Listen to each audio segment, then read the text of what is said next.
দেশের দক্ষিণাঞ্চলের মানুষের স্বপ্ন ঢাকা মাওয়া ভাঙা এক্সপ্রেস হাইওয়ে। আপনারা দেখতেই পাচ্ছেন রাত্রেবেলা দৃশ্য।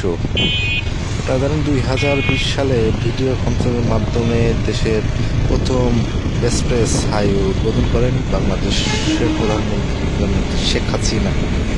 এই এক্সপ্রেস চালু হয়েছিল 2020 সালে।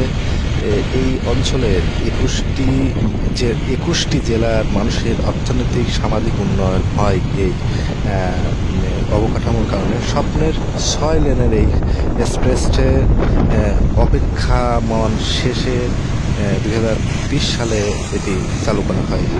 ঢাকা মাওয়া ভাঙা এক্সপ্রেসের মূল সড়কে আছে 4টি লেন, সড়কের দুই পাশে আছে 2টি সার্ভিস লেন, ছোট বড় 31টি সেতু, পাশাপাশি 45টি কালভার্ট, 6টি ফ্লাইওভার ও 4টি রেল ওভারপাস। আধুনিক মানের এই সুযোগ সুবিধা রয়েছে এই এক্সপ্রেসে। ঢাকা থেকে ফরিদপুর ভাঙা 55 কিলোমিটার পার দিতে হবে, লাগবে মাত্র 1 ঘন্টা।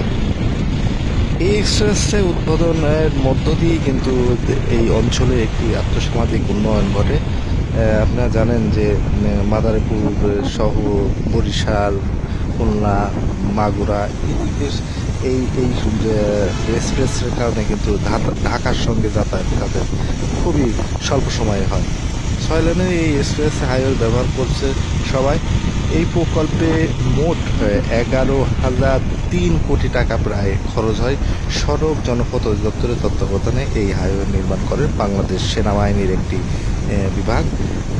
এটি হচ্ছে বাংলাদেশ সহ দক্ষিণ অঞ্চলের যে স্বপ্নের যে হাইওয়ে এক্সপ্রেস, সেটিকে আপনারা দেখানোর চেষ্টা করলাম।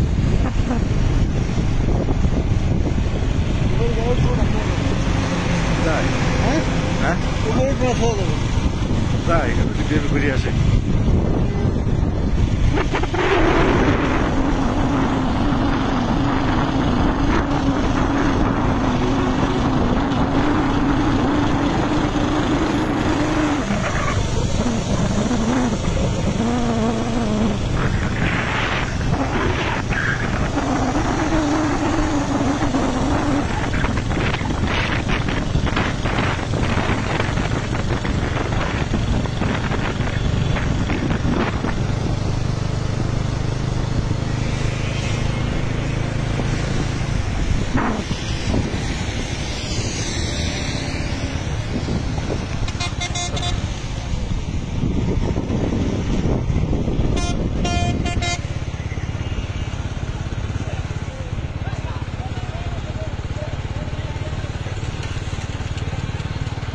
ওইটা দিয়ে দাও না।